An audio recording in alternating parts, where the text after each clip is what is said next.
South ఆఫ్రికాతో జరిగిన T20 world cup 2024 final మ్యాచ్లో team India అద్భుతంగా ఆడి విజయం సాధించింది. అయితే ఈ విజయం ఉత్కంఠభరితంగా సాగింది. చివరి 5 ఓవర్లు మిగిలి ఉన్న సమయంలో నిజానికి మ్యాచ్ టీమిండియా చేతిలో లేదు. ఇది సౌత్ ఆఫ్రికా చేతిలోనే ఉంది. ఎందుకంటే 30 బంతుల్లో 30 పరుగులు చేయాలి. చేతిలో వికెట్లు కూడా ఉన్నాయి. అయినా కూడా టీమిండియా ఎంతో అద్భుతంగా ఆడి విజయం సాధించింది. అయితే ఈ విజయం టీమిండియాలో 4 ఆటగాళ్లు కీలక పాత్ర పోషించారు. వాళ్ళ వివరాలు చూస్తే ఇలా ఉన్నాయి. ముందుగా విరాట్ కోహ్లీ 34 పరుగులకే టీమిండియా 3 కీలక వికెట్లు కోల్పోయి పీకల్లోతుల్లో కష్టాల్లో పడింది. ఇలాంటి సమయంలో కోహ్లీ రాణించాడు. అక్షర్ పటేల్, శివం దుబేలతో కలిసి కీలక పార్ట్నర్షిప్లను నిర్మించాడు.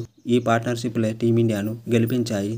మొత్తం 59 బంతుల్లో 6 ఫోర్లు 2 సిక్స్ల సాయంతో 76 పరుగులు చేసి టాప్ స్కోరర్గా నిలిచాడు. టీమిండియా విజయంలో కీలక పాత్ర పోషించాడు విరాట్ కోహ్లీ.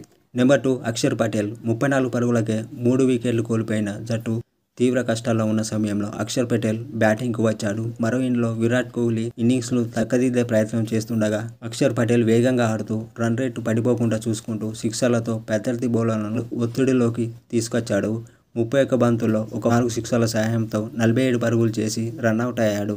ఈ మ్యాచ్లో అక్షర్ పటేల్ కూడా కీలకమని చెప్పుకోవచ్చు. నెంబర్ 3 జస్ప్రీత్ బుమ్రా. బుమ్రా వేసిన 16వ ఓవర్ మ్యాచ్ టర్నింగ్ పాయింట్గా చెప్పుకోవచ్చు. ఎందుకంటే అక్షర్ పటేల్ వేసిన ఇన్నింగ్స్ 15వ ఓవర్లో 24 పరుగులు వచ్చాయి. ఇంకా సౌత్ ఆఫ్రికాకు 30 బంతుల్లో 30 రన్స్ మాత్రమే కావాలి. ఇలాంటి టైంలో బౌలింగ్ చేసిన జస్ప్రీత్ బుమ్రా టీమిండియాను తిరిగి మ్యాచ్లోకి తీసుకువచ్చాడు.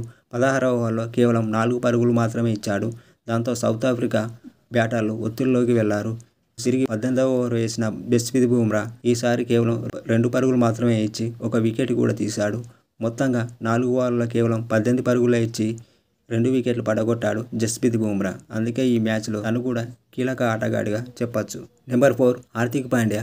17వ ఓవర్ వేసిన హార్దిక్ పాండ్యా కేవలం 4 పరుగులే ఇచ్చాడు. ఆ ఓవర్లో తొలి బంతికే డేంజరస్గా క్రీజులో ఉన్న హెన్రిక్ క్లాసెన్ను అవుట్ చేశాడు. నిజానికి ఈ ఒక్క వికెట్ పడడంతో భారత్కు విజయం లాంఛనమైంది. అలాగే చివరి ఓవర్లో సౌత్ ఆఫ్రికా విజయానికి 16 పరుగులు అవసరమైన సమయంలో మరోసారి బౌలింగ్ చేసిన హార్దిక్ పాండ్యా తొలి బంతికే డేవిడ్ మిల్లర్ను అవుట్ చేశాడు. నిజానికి మిల్లర్ ఫీల్డర్ సూర్యకుమార్ యాదవ్ కూడా క్రెడిట్ ఇవ్వాలి. ఎందుకంటే బౌండరీ లైన్ వద్ద ఆల్మోస్ట్ 6 వెళ్లే బంతిని క్యాచ్గా మార్చాడు. అయితే పాండ్యా చివరి ఓవర్లో కేవలం 8 పరుగులే ఇచ్చి 2 వికెట్లు పడగొట్టి మ్యాచ్ని గెలిపించాడు. మొత్తం 3 ఓవర్లు వేసిన హార్దిక్ పాండ్యా 20 పరుగులు ఇచ్చి 3 వికెట్లు తీశాడు. అందుకే హార్దిక్ పాండ్యా కూడా ఈ మ్యాచ్లో టీమిండియాకు అతి ముఖ్యమైన కీలక ఆటగాడని చెప్పవచ్చు.